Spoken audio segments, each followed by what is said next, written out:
Hello guys, titikman natin yung pagkain ni Amina. So, chicken magloba. Ha? Yes, chicken magloba. Nilagay. Chicken salon. Sa kanila yun. Chicken salon.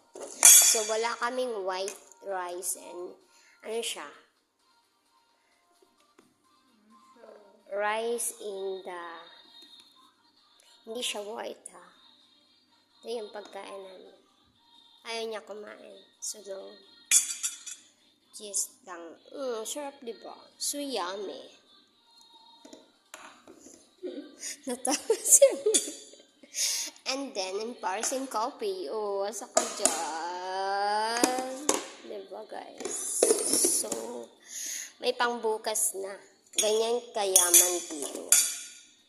Ganito sila kayaman dito. Hindi kumakain ng marami. So, busog yung tummy ko. Busog yung pagkain. Pero yung dalawa na sa Pinas, yung nandoon sa bahay, wala silang pagkain, kawawa naman.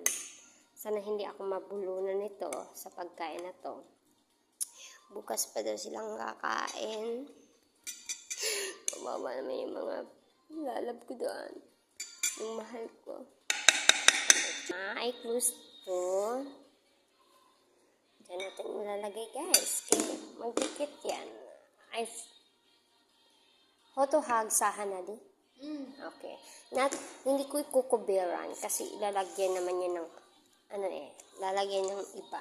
So, dito ako kakain kasi ang sarap ng chicken with coffee. Ganyan ang Pilipino. Sige. Good night, guys. Bye.